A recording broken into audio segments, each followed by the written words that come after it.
Welcome students, welcome to your science class. This is your science teacher Garvit Sharma and I am back to help you to learn something, to innovate something. In the last topic we have studied with good conductors, resistors and insulators, and in this video I'll be start teaching you again class 10 science chapter number 12 electricity. Part 6. So today's topic is factors affecting the resistance of a conductor.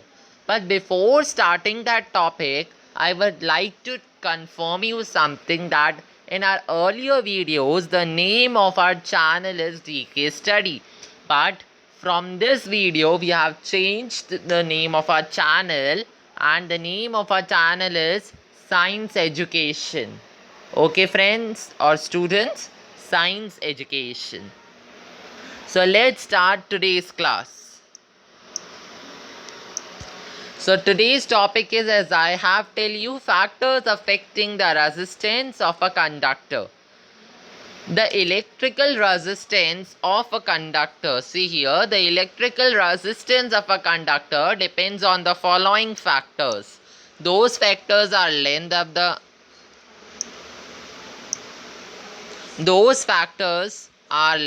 the conductor, area of cross section of the conductor or thickness of the conductor, then nature of the material of the conductor, and fourth is temperature of the conductor. We will now describe how the resistance depends on these factors. Effect of length of the conductor. It has been found by experiments that on increasing the length of a wire, its resistance increases, and on decreasing the length of the wire, its resistance decreases. Actually, the resistance of a wire is directly proportional to its length. That is, R is proportional, resistance R is proportional to L, where L is the length of conductor. Since the resistance of a wire is directly proportional to its length. Okay, see this point. Since the resistance of a wire is directly proportional to its length, therefore when the length of the wire is doubled, the resistance also gets doubled, and if the length of the wire is halved, then its resistance also gets halved.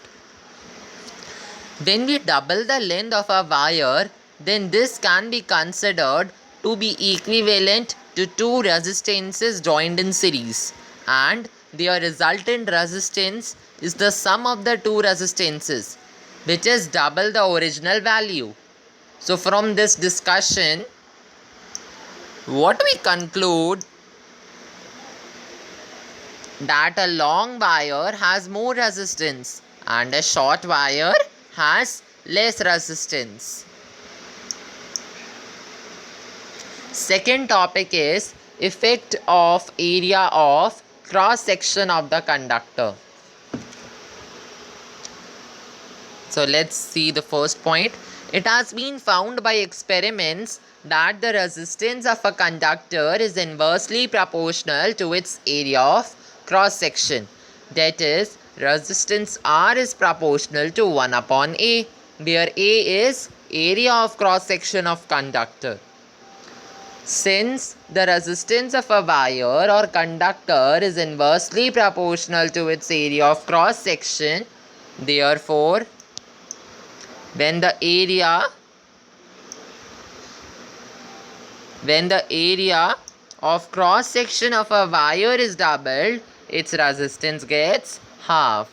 And if the area of cross section of a wire is halved, then its resistance will get doubled. We know that a thick wire has a greater area of cross section, whereas a thin wire has a smaller area of cross section.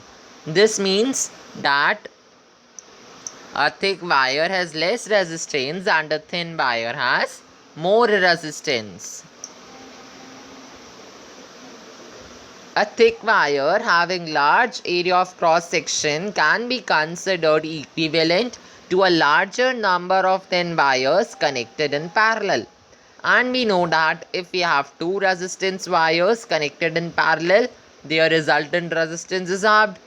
So doubling the area of cross section of a wire will therefore halve the resistance. So from this discussion, it is clear that to make resistance wires or resistors, short length of a thick wire is used for getting low resistance and long length of a thick wire is used for getting high resistance.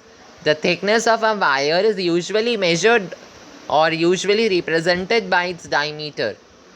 So it can be shown by calculations that the resistance of a wire is inversely proportional to the square of its diameter. Thus, when the diameter of a wire is doubled, made two times. Suppose that the diameter is 2 times. Okay. Its resistance becomes 1/4, means R will become 1/4. Okay. And if the diameter of the wire is halved, means diameter will become halved, then its resistance becomes 4 times. Okay, then R becomes 4 times. Okay. Similarly, if the diameter of a wire is tripled, made 3 times, means if D comes to 3 times, then its resistance will become 1/3 square, means 1/9 of its original value. Okay. Thus, when the diameter of a wire is doubled, means made 2 times, its resistance becomes 1/4. And if the diameter of the wire is halved, then its resistance becomes 1/4. Similarly, if the diameter of a wire is tripled, then its resistance will become 1/9 of its original value. So students, in this video, we have discussed only 2 factors which affect the resistance of a conductor. In the another video, we will be going to understand about another 2 factors, which are nature of the material of the conductor and temperature of the conductor. And again, in the next video, we are going to start with a new topic, which is resistivity. So in our 7th part, we are going to understand the remaining 2 factors and our topic resistivity. So thank you everyone for watching my video till the end. Again, I will tell you to watch my video every time to understand its concepts. If you have any doubt till here, you can ask me on my comments box. Okay, you can ask me on the comment side, or you can give me your personal number. I can contact you personally. Okay, thank you students for watching the video till the end. And if you enjoy my video, please like it students, please share it, please subscribe it, and please press the bell icon. Students, if you like my video, if you are enjoying my video, please share it among your friends.